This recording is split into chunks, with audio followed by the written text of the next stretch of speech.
Good afternoon, student. I am going to teach you about the respiration, physiology of respiration. In previous video, I have given you about the aerobic respiration and anaerobic respiration. In presence of oxygen, respiration is known as the aerobic respiration. It is found in higher animals and higher plants, but in case of lower organisms like fungus and bacteria and germinating seed, and also in the ripening fruits, there is anaerobic respiration is found.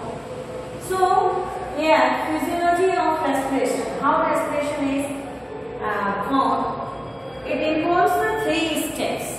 In first step, external respiration. It is also known as breathing, but in case of plant, it is through the stomata. So external respiration, first step. Second step is transport of gases, and third step is internal or cellular respiration. ये physiology of respiration, कि respiration कैसे होता है, ये 3 steps में involve होता है. पहला है एक्सटर्नल रेस्पिरेशन. पहला जो है एक्सटर्नल रेस्पिरेशन, इस रेस्पिरेशन में ऑक्सीजन को लेते हैं और CO2 को बाहर निकालते हैं. In case of animal it is through the breathing. Breathing के थ्रू हम ऑक्सीजन को लेते हैं, कार्बन डाइऑक्साइड को निकालते हैं, और इसमें पूरे रेस्पिरेटरी ऑर्गन्स इसमें इन्वॉल्व होते हैं. इसको हम नेक्स्ट वीडियो में पढ़ाएंगे आपको. और second thing is transport of gases. जब हम ऑक्सीजन ले लेते हैं, CO2 को निकालते हैं, उसको कैसे करते हैं. एंड थर्ड इज इंटरनल और सेलुलर रेस्पिरेशन. ऑक्सीजन बॉडी में जाकर फिर वहाँ क्या होता है, कैसे क्या करता है, इसे कहते हैं इंटरनल और cellular respiration. Here it is the flow chart is given for these 3 steps. These are here. First step, breathing.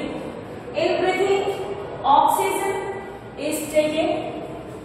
It is the respiratory passage. कैसे ऑक्सीजन को हम रेस्पिरेटरी पैसेज के द्वारा लेते हैं. देन जब ऑक्सीजन लंग्स में आ जाता है, ये नोज, नॉस्ट्रिल्स, ट्रैकिया और ब्रोंकियल्स के द्वारा फिर लंग्स में आता है. देन आफ्टर लंग्स ये ऑक्सीजन फिर ब्लड में चला जाता है. लंग्स में ब्लड कैपिलरीज आती है जो हीमोग्लोबिन नामक पिगमेंट रखता है, जिसे हम रेस्पिरेटरी पिगमेंट कहते हैं. और ये haemoglobin combine with the oxygen, फिर ऑक्सीजन के साथ कंबाइन हो जाता है. And then transport of the oxygen by the blood, फिर इसको ट्रांसपोर्ट करता है ब्लड के थ्रू ही. ब्लड में ही ऑक्सीजन, हीमोग्लोबिन, पहले ऑक्सीजन ब्लड में आता है, फिर हीमोग्लोबिन से कंबाइन करता है, फिर ब्लड के द्वारा it is reaches to the cell and tissues there is need. जहां पे इसकी रिक्वायरमेंट है वहां पे यह ऑक्सीजन पहुंच जाता है. And then in cell and tissues में by the process of diffusion cells जो है इन ऑक्सीजन को ले लेते हैं. जब सेल और टिश्यू में ऑक्सीजन पहुंच जाता है तो there is oxidation of glucose is form. In third stage, जो हमने बताया third stage, there is oxygen of glucose is form. और ये फिर इसके थ्रू क्या होता है, respiration and release of energy. It is the respiration in man. देखिए first step is the external respiration. It is the breathing. First step जिसमें oxygen लेते हैं रेस्पिरेटरी पैसेज के द्वारा. फिर उसके बाद second step is transport of gases. जो ऑक्सीजन लिया गया वह लंग्स में पहुंचने के बाद वहां पे हीमोग्लोबिन ब्लड में प्रेजेंट होता है और लंग्स में एल्वियोलाई होता है, उसके चारों तरफ ब्लड कैपिलरीज होती है. वहां पे यह हीमोग्लोबिन के साथ कंबाइन कर जाता है. And then after the combination it is transported through the blood into the different cells and tissues where is it required. जहां पे इसकी आवश्यकता होती है वहां पे यह ऑक्सीजन पहुंच जाता है. And there is oxidation of glucose is form which are respiration and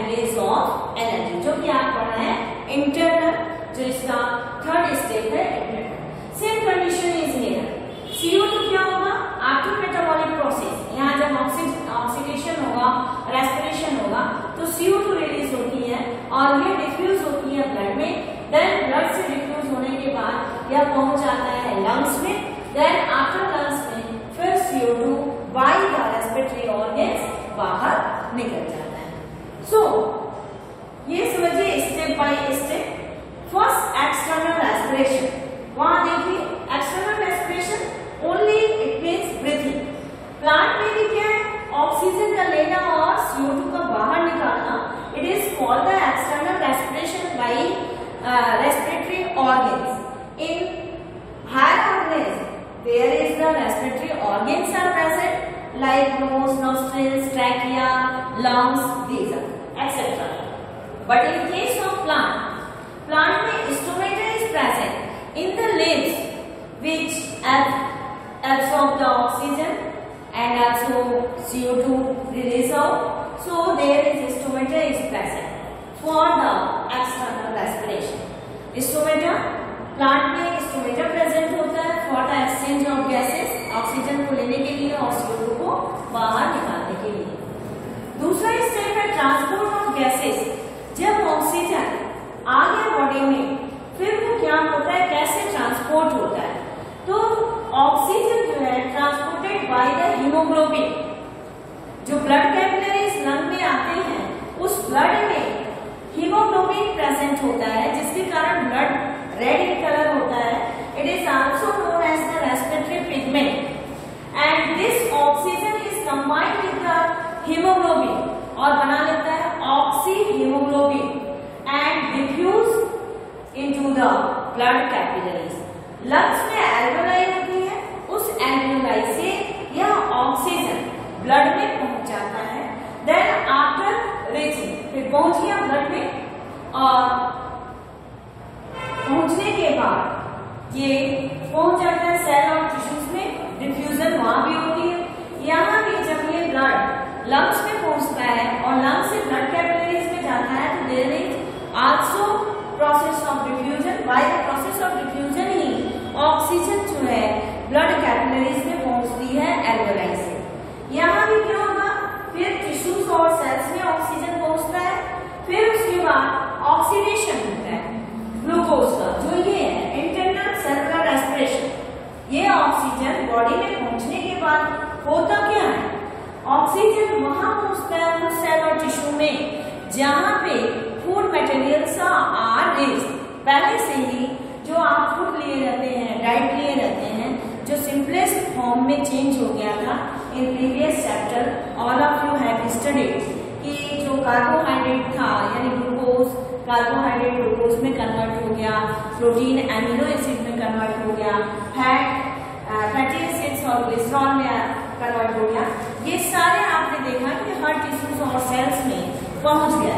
अब पहुंचने के बाद वहां पर क्या होगा, इन फूड मटेरियल्स का, फूड सब्सटेंसेस का, तो ये जो है इंटरनल रेस्पिरेशन कराता है, जिसमें क्या होगा, ये जो फूड मटेरियल्स हैं इनकी ऑक्सीडेशन होती है। इट मीन्स हम ऑक्सीजन लेते क्यों हैं, यह आंसर नहीं करेंगे कि जीने के लिए ऑक्सीजन क्यों लेते हैं, for the combustion of the food materials. और जब हम कंबशन करते हैं या ऑक्सीडेशन करते हैं ग्लूकोज का, then there is release of energy in the form of ATP। So oxygen हमने पहले स्टेप ब्रीथिंग के द्वारा लिया, लेने के बाद ब्लड को हीमोग्लोबिन के साथ कंबाइन किया, फिर वो डिफ्यूज हो गया सेल और टिश्यू में। सेल और टिश्यू में पहुंचने के बाद इट इज ऑक्सीडाइज्ड हो जाता है एंड देन रिलीज एनर्जी, और फिर उसके बाद यह एनर्जी को रिलीज करता है इन द फॉर्म ऑफ ATP। अभी इस इंटरनल रेस्पिरेशन को और डिस्क्राइब करेंगे। देन अब ये तो ऑक्सीजन हो गया, देन CO2।